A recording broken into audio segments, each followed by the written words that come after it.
Hello नमस्कार दोस्तों, यशस्वी बल्ला का आपका स्वागत है। देखिए, जैसा कि आप लोग जानते हैं कि जो डीएसएसबी और एसएससी का जो जीके है, प्रीवियस ईयर जीके, उसमें जितने भी परीक्षा होते हैं एसएससी और डीएसएसबी में, वो डी जो कि प्रीवियस ईयर जीके रहता है उसमें से 75% जीके जो रहता है वो प्रीवियस ईयर का ही पूछा हुआ रहता है। चाहे तो वो डीएसएसबी हो या फिर एसएससी हो या फिर अन्य भी कोई भी गवर्नमेंट एग्जाम हो जो कि टीसीएस लेता है, उसमें से अधिकतर 75 से 80% क्वेश्चन प्रीवियस ईयर ही आता है। तो हम लोग देखिए प्रीवियस ईयर जीके चला रहे थे, तो आज ये इसका 6वां वीडियो है। इसके पहले मैं 5 वीडियो डाल चुका हूँ, तो आज ये 6वां वीडियो है। तो अगर आपने हमारे उस 5 वीडियो को नहीं देखा है तो आप हमारे चैनल पर जाकर इसका मैंने एक प्लेलिस्ट बना दिया है प्रीवियस ईयर का, उस पर जाके आप उसको देख सकते हैं। देखिए, हम लोग वीडियो को शुरू करते हैं। तो अगर वीडियो को शुरू करने से पहले आप हमारे चैनल को सब्सक्राइब कर दें, अगर आपने अभी तक सब्सक्राइब नहीं किया तो, क्योंकि ऐसे ही वीडियो और भी मैं आपके लिए लाता रहूँगा। तो चलिए देखिए, हम वीडियो शुरू करते हैं। पहला क्वेश्चन क्या कर रहा है, देखिए। फर्स्ट में है MOGA मोगा इंडियन बाइसन निम्नलिखित में से किस खेल का शुभंकर था। तो ये था 37वां राष्ट्रीय खेल। 37वां राष्ट्रीय खेल 2023 का, तो 2023 में हुआ है वो MOGA मोगा इंडियन बाइसन जो है शुभंकर था। किसका? तो 37वां राष्ट्रीय खेल का। याद रखेंगे, ये डीएसएसबी का फेवरेट क्वेश्चन है, ये याद रखेंगे इसे। फिर देखिए दूसरा नंबर क्वेश्चन, कांग्रेस द्वारा पूर्ण स्वराज दिवस निम्नलिखित में से किस तिथि को मनाया गया था। तो किस तिथि को मनाया गया था? तो 26 जनवरी 1930 को पूर्ण स्वराज दिवस मनाया गया था। 26 जनवरी 1930 को, याद रखेंगे। देखिए तीसरा नंबर क्वेश्चन, आदित्य L1 निम्नलिखित में से किससे संबंधित है। तो आदित्य L1 सूर्य से संबंधित है। आदित्य L1 जो है जो कि सूर्य से संबंधित है, जिससे कि चंद्रयान 3 के बाद लॉन्च किया गया था। जब चंद्रयान 3 जब चंद्रमा पर उतरा था उसके बाद ही इसको सूर्य के लिए भेजा गया था, आदित्य L1 मिशन को। याद रखेंगे, आदित्य L1 मिशन सूर्य के लिए एक संबंधित है। चौथा नंबर क्वेश्चन, बागवानी का संबंध निम्नलिखित में से किस फसल के उत्पादन से है। तो बागवानी का संबंध किस फसल के उत्पादन से है? तो मछलियों एवं सब्जियों का उत्पादन से। देखिए, इसको मैं प्रीवियस ईयर में भी पिछले एक पहला वीडियो या दूसरा वीडियो में मैं इसके बारे में पढ़ाया हूँ। फिर से देखिए ये क्वेश्चन आ गया, इसलिए मैं बोलता हूँ आपको इसका प्रीवियस ईयर जरूर से जरूर याद कर ले। देखिए, बागवानी से संबंधित है फलों और सब्जियों का उत्पादन, ना कि झींगा, मछली और दूध, ये सब नहीं है। फलों एवं सब्जियों का उत्पादन है बागवानी से। फिर देखिए 5वां नंबर क्वेश्चन, इंग्लिश में है, who among the flowing finally eliminated तुर्क ए चहलगामी। तुर्क ए चहलगामी को अंतिम में किसने खत्म कर दिया था? तो ये था बलबन जो था तुर्क ए चहलगामी को खत्म कर दिया था। और आप लोग को ये कमेंट में बताना है कि तुर्क ए चहलगामी की स्थापना किसने की थी। ये बहुत ही फेवरेट क्वेश्चन है जीके का। तुर्क ए चहलगामी की स्थापना किसने की थी, आपको कमेंट सेक्शन में बताना है। और खत्म किया था इसको बलबन ने, याद रखेंगे। 6ठा नंबर क्वेश्चन, निम्नलिखित में से किस आर्थिक स्थिति के दौरान आरबीआई द्वारा वैधानिक आरक्षित अनुपात, जिसे LRR कहा जाता है, बढ़ा दिया जाता है। तो किस आर्थिक स्थिति के दौरान आरबीआई द्वारा बढ़ा दिया जाता है? तो मुद्रास्फीति। जब मुद्रास्फीति होती है तो आरबीआई के द्वारा LRR को, जो कि वैधानिक आरक्षित अनुपात को, बढ़ा दिया जाता है जब भी मुद्रास्फीति होता है। तो और याद रखेंगे, ये भी याद रखेंगे, तो वैधानिक आरक्षित अनुपात किसके द्वारा जारी किया जाता है? तो आरबीआई द्वारा जारी किया जाता है। LRR और SLR दोनों आरबीआई के द्वारा जारी किया जाता है, याद रखेंगे। फिर से देखिए 7वां नंबर क्वेश्चन, जब आरबीआई द्वारा कानूनी आरक्षित अनुपात बढ़ाया जाता है तो वाणिज्यिक बैंकों की जमा या क्रेडिट बनाने की क्षमता क्या हो जाती है? जब भी आरबीआई द्वारा कानूनी आरक्षित अनुपात बढ़ाया जाता है तो बैंकों की जो जमा या क्रेडिट अनुपात है वो घट जाती है, याद रखेंगे। जो बैंकों की जमा या क्रेडिट बनाने की क्षमता होती है वो घट जाती है। जब आरबीआई द्वारा आरक्षित अनुपात बढ़ाया जाता है तो बैंकों के द्वारा उसके क्रेडिट और बनाने की क्षमता घट जाती है, याद रखेंगे, उल्टा हो जाता है। 8वां नंबर क्वेश्चन, निम्नलिखित में से किस स्थान पर गौतम बुद्ध को ज्ञान प्राप्त हुआ था। तो ये हल्का क्वेश्चन है, बोधगया में, जो कि पीपल के वृक्ष के नीचे बैठे हुए थे, वहीं पर बोधगया में है, जो वहीं पर उनको गौतम बुद्ध को ज्ञान प्राप्त हुई थी, जो कि बिहार में पड़ता है, याद रखेंगे, बोधगया बिहार में पड़ता है।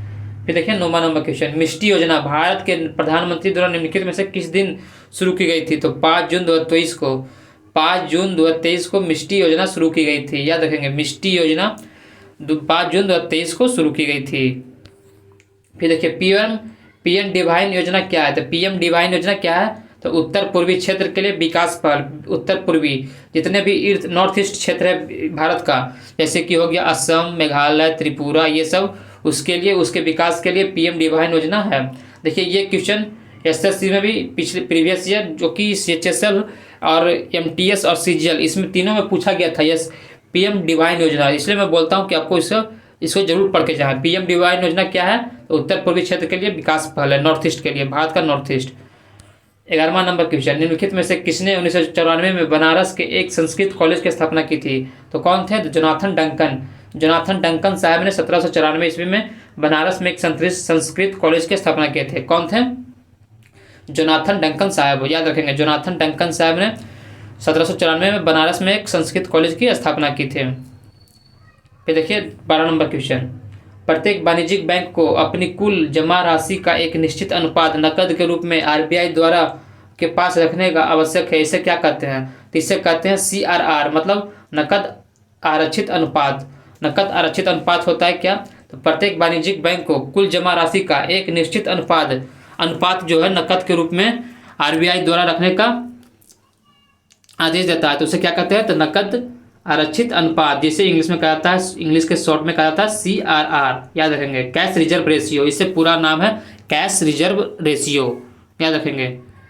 फिर देखिए 13 नंबर क्वेश्चन, निम्नलिखित में से किस राज्य ने वर्ष 2023 में आयोजित हुए 37वें राष्ट्रीय खेल के में कुल 228 पदक जीते हैं? तो 228 पदक किसने खेल जीते हैं 37वें राष्ट्रीय खेल में? तो महाराष्ट्र ने 228 पदक जीते हैं, जो कि सबसे पहला नंबर पर रहा था। 37वां राष्ट्रीय खेल में महाराष्ट्र ने 228 पदक जीते हैं और ये फर्स्ट नंबर पर आया था, याद रखेंगे।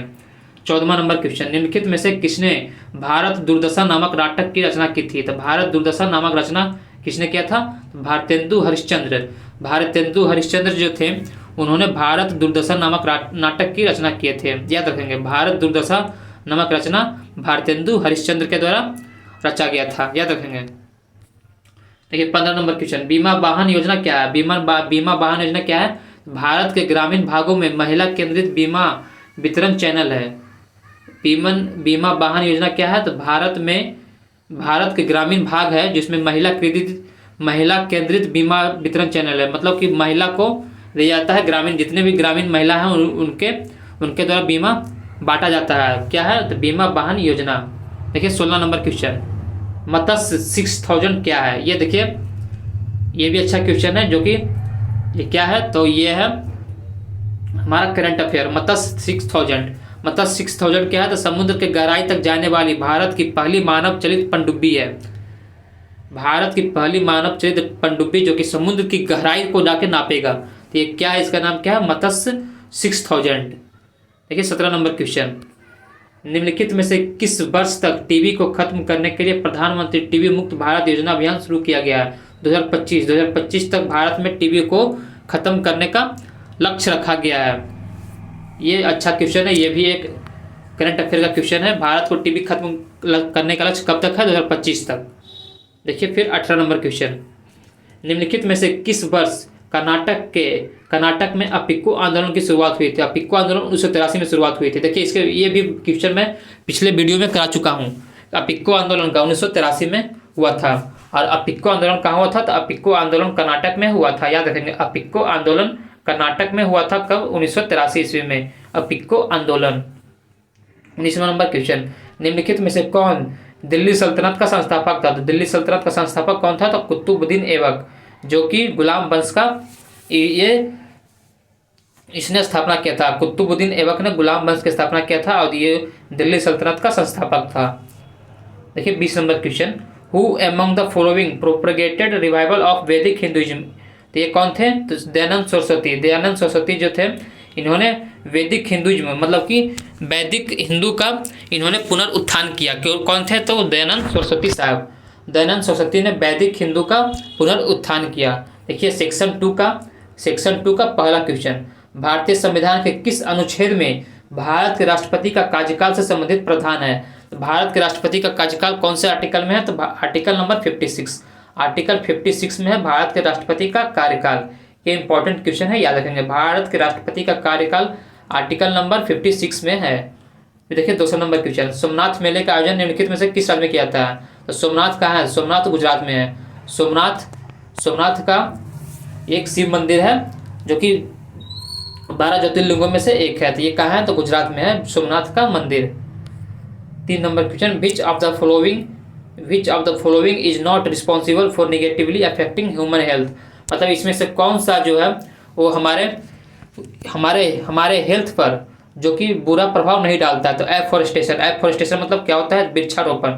जब हम वृक्ष को रोपेंगे तो हमारे शरीर पर ना ये जो है नकारात्मक प्रभाव नहीं डालेगा, जबकि बल्कि ये हमारे शरीर पर धनात्मक प्रभाव डालेगा। और एयर एंड वाटर पॉल्यूशन, ये तो हमारे शरीर पर नकारात्मक प्रभाव डालेगा। वाटर मिसमैनेजमेंट भी डालेगा।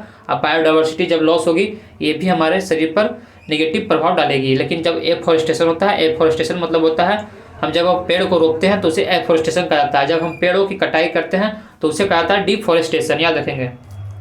फिर देखिए 4था नंबर क्वेश्चन, भारत में अब तक की सर्वाधिक लिंगानुपात निम्नलिखित में से किस जनगणना में दर्ज की गई है? तो 1901 में जब जनगणना हुई थी उसमें सर्वाधिक भारत की लिंगानुपात दर्ज की गई थी। लिंगानुपात क्या है?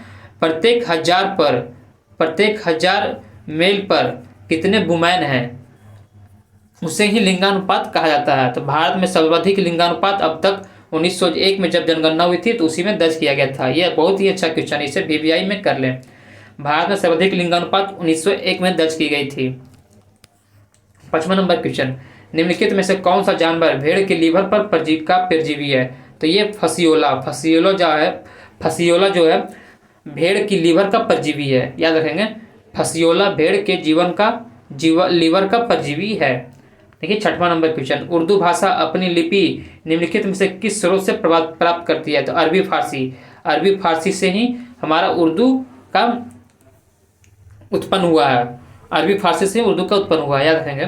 7वां नंबर क्वेश्चन, निम्नलिखित में से किस जानवर या एप्स के पास सिरिंक्स नामक बायोस बॉक्स होता है? किसके पास होता है? तो पक्षी के पास सिरिंक्स नामक बायोस बॉक्स होता है। ये बहुत ही अच्छा क्वेश्चन है। किसके पास होता है सिरिंक्स नामक बायोस बॉक्स? तो पक्षी के पास होता है। 8वां नंबर क्वेश्चन, नर्मदा नदी के उत्तर में स्थित प्रायद्वीपीय पठार के भाग को निम्नलिखित में से क्या कहा जाता है? तो मध्य उच्च भूमि को ही इसे ही कहा जाता है। किसे कहा जाता है? तो नर्मदा नदी के उत्तर वाले प्रायद्वीपीय पठार को मध्य उच्च भूमि कहा जाता है। ये भी एक इंपॉर्टेंट क्वेश्चन है। नर्मदा नदी के उत्तर वाले भाग प्रायद्वीपीय पठार को मध्य उच्च भूमि कहा जाता है। फिर देखिए एक करंट अफेयर आ गया है। 30 मई 2023 तक उपलब्ध जानकारी के अनुसार राज्यसभा में कुल कितनी सीटें हैं? तो 250 सीटें हैं अब तक।